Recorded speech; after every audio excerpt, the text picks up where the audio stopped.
കാസർഗോഡ് ശൈശവ വിവാഹത്തിൽ ഉസ്താദ് ഉൾപ്പെടെ 4 പേർക്കെതിരെ കേസ്. അഴീക്കൽ ജുമാ മസ്ജിദിൽ നടന്ന ശൈശവ വിവാഹത്തിലാണ് കേസ്.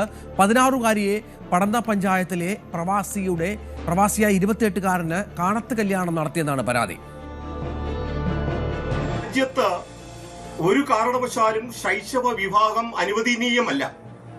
അത് എല്ലാ മതസ്ഥാപനങ്ങൾക്കും ബാധകമായിട്ടുള്ള ഒരു മാർഗനിർദ്ദേശമാണ്, അതൊരു നിയമമാണ്.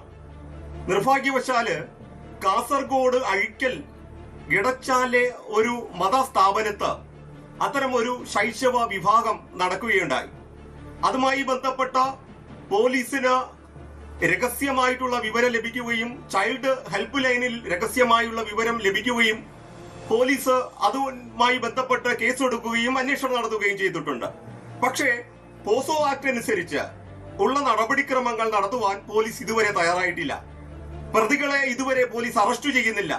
തെളിവുകൾ ലഭ്യമായില്ല എന്നുള്ള നിയമവിരുദ്ധ നിലപാടും നടപടികളുമായി ആയിട്ടാണ് പോലീസ് മുന്നോട്ട് പോകുന്നത്.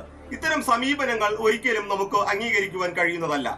കെ വി ബൈജു വിവരങ്ങൾ പങ്കുവെക്കും. ബൈജു, നമുക്കറിയാം ഈ ശൈശവ വിവാഹം അടക്കമുള്ള വിഷയത്തിൽ നിരവധി നിയമങ്ങൾ ഉണ്ടായിട്ടും ഇത്തരം സമ്പ്രദായങ്ങൾ ആവർത്തിക്കുന്ന, പലപ്പോഴും നമ്മൾ ബൈജു റിപ്പോർട്ട് ചെയ്തിട്ടുള്ള ഒരു ജില്ല കൂടിയാണ് കാസർഗോഡ്.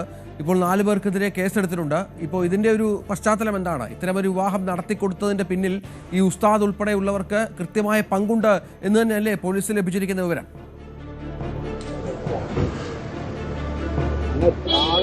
അതെ രഞ്ജിത്തെ, ചന്ദേര പോലീസ് സ്റ്റേഷൻ പരിധിയിലാണ് ഇത്തരത്തിൽ ശൈശവ വിവാഹം നടന്നിരിക്കുന്നത്. അതായത് 16 വയസ്സുള്ള പെൺകുട്ടിയെ 28 വയസ്സുള്ള ആളെ കൊണ്ട് ഇത്തരത്തിൽ വിവാഹം കഴിപ്പിക്കുകയായിരുന്നു. അതിൽ കൃത്യമായ തെളിവുകൾ ഉൾപ്പെടെ പോലീസ് ലഭിച്ചിട്ടുണ്ട്. ഇതിൽ 4 പേർക്കെതിരെയാണ് ഇപ്പോൾ ചന്ദേര പോലീസ് കേസ് രജിസ്റ്റർ ചെയ്തിട്ടുള്ളത്.